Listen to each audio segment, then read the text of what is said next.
Hello YouTube. Today I'm doing something different from my typical playthroughs and reviews. This is a technical demonstration of sorts. I'm going to be addressing the issues of frame rate and screen tearing in video games. Here's a quick explanation of what screen tearing is. When you play a video game on a monitor, there are actually multiple coexistent frame rates that affect your viewing experience. Your monitor has a native refresh rate, and your computer renders the frames of the game at a certain rate, depending on several factors. If you want the best possible viewing experience available with your computer's specifications, you probably want both frame rates to be relatively high, and you want them to be equal. As an example, let's say that your monitor's native refresh rate is 60 Hz. So you go into your game's graphical settings, and you set your computer to render the game at 60 Hz. In theory, the computer and the monitor should be in perfect synchrony. As soon as the computer finishes rendering one frame of gameplay, it relays that information to the monitor. The monitor has just now finished displaying the previous frame, and it is ready to display the frame that the computer has just relayed. This whole cycle repeats 60 times per second, and the whole process only introduces a few milliseconds of latency. Sounds good, right? Well, it's not always that simple in practice. Computers don't always render games at exactly 60 frames per second. If a game is visually intensive and it's made to run on several different types of architecture that have different peaks in the number of polygons that they can render per second, the game probably has a variable frame rate. If the game is running smoothly at a certain moment, and there's not much on screen, the computer should be able to output 60 frames per second. But if there are a lot of polygons and a lot of action on screen, the computer may have difficulty keeping up. It has a limited amount of processing power after all. To compensate, the computer will render fewer frames per second during those graphically intensive scenes. When the computer's rendering rate is constantly changing, this is where screen tearing can become an issue. There's the potential that the computer and the monitor will fall out of synchrony. So, if the computer hasn't rendered a full frame within that 1/60th of a second window, then the monitor has methods of filling in the gaps in the continuous stream of binary data. To put it simply, what usually happens is that the monitor displays a portion of the previous frame and a portion of the current frame, and there's a horizontal tear between the two coexistent frames. Because when a monitor refreshes, all 2 million pixels don't update at exactly the same time. The display consists of 1080 horizontal lines, which, conventionally, run from top to bottom. So here's what you might see with a screen tear. At the top of the screen is the previous frame, which your computer rendered approximately 1/60th of a second ago. Then, there's a tear towards the middle, and at the bottom is a portion of the current frame. At least, that's one way that it can happen. Results vary. And when a tear appears on screen, it's usually not just 2 frames that are affected. The whole refresh cycle goes out of order for a duration of several frames. With each refresh, there's a new tear that appears in a slightly different place. This goes on until the computer corrects itself and regains synchrony with the monitor. In my experience, it often looks like a single continuous tear that moves from the top of the monitor to the bottom. It's a really cool visual effect, but it's also distracting, which is why most gamers don't like to see it. So, computer companies and monitor companies have developed methods to minimize the occurrences of screen tearing.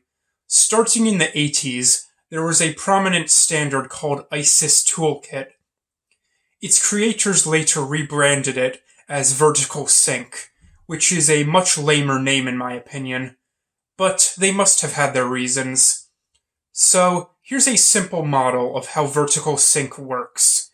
If the computer can't render the correct number of frames per second to keep up with the monitor's native refresh rate, it will duplicate some of the frames that it does render to fill in the elapsed time until it can catch up. Let's say that the game is rendering at 60 FPS. Suddenly, it drops to 59. The computer will relay the 59th frame twice to fill in the duration of the whole second. That 59th frame will be visible for 1/30th of a second on the monitor. Vertical sync forces the computer to output at a constant increment of time so that it doesn't fall out of synchrony with the monitor. In my case, that increment is 1/60th of a second, but you could set your game to a different increment if your monitor supports it. Some monitors go up to 144 Hz, or even more than that. So, that's a very standard feature in most modern games that support variable frame rate. You don't see screen tearing very often in games, which is good, but I still think that it's a cool phenomenon, and I wanted to make a video about it. I looked on YouTube, and there are just not a lot of videos that accurately portray how screen tearing appears in actual gameplay. It's difficult to get a high-quality recording of screen tearing for a few reasons. Firstly, modern game engines and monitors have so many optimizations that stop screen tearing, and even if you manage to turn off vertical sync, there's no guarantee that you'll see any tears. If you have an especially powerful computer, it may be able to keep pace with the monitor's native refresh rate, even in the graphically intensive scenes. However, I happened upon this game called A Hat in Time, which produces the most striking instances of screen tearing that I've personally experienced. Importantly, this game has the option to switch off vertical sync. It's right there in the options, no modification required. The tearing doesn't start immediately, but when it happens it's very obvious. To capture the tearing, I ended up recording my monitor with a video camera, so the video quality isn't perfect. Sorry. As I mentioned, tearing is difficult to record. After all, it comes from a disconnect between the game's internal rendering engine and the display. I tried putting an external capture card between the computer and the monitor, and the tearing wasn't evident in the recording at all. Apparently, the capture card has its own mechanism that regularizes the intervals of refresh. I also used a recording program that's built into my computer's operating system. That didn't work either. It's not the prettiest, but this is the method that works in my experience.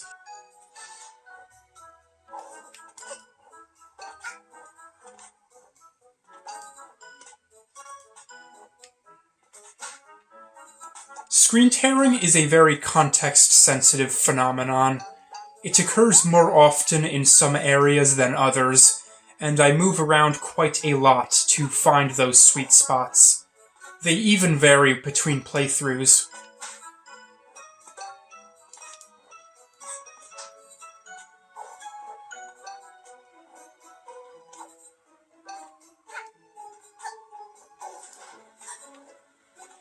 There was a brief tear just now.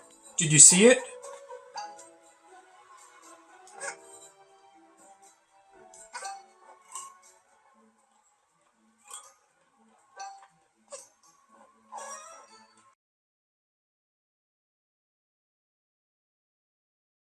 This is a good spot.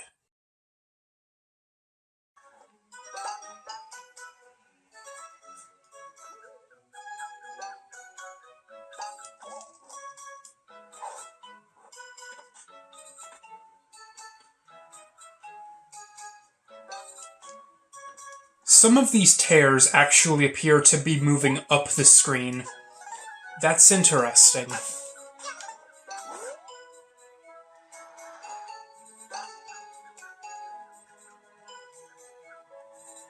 Hey!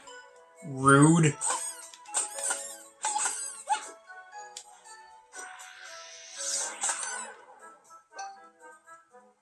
Oh, this area actually produces quite a few tears.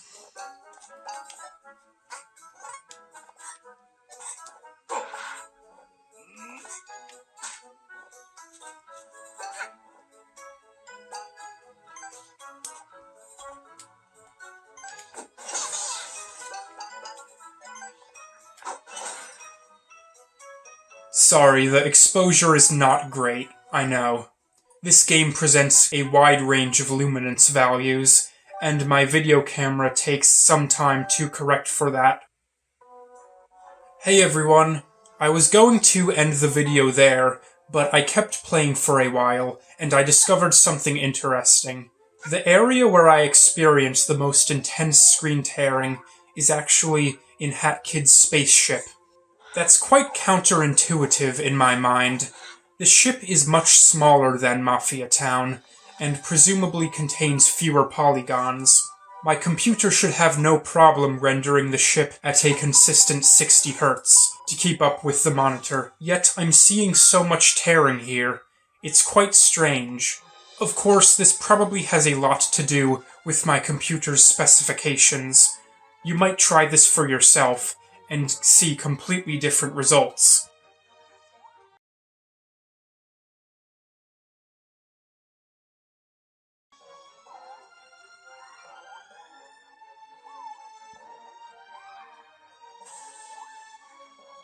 Look at that! That's at least 3 distinct tears in the same refresh.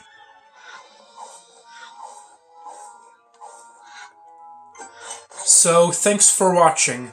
I hope that this video was educational, or at least not horribly boring. Goodbye for now.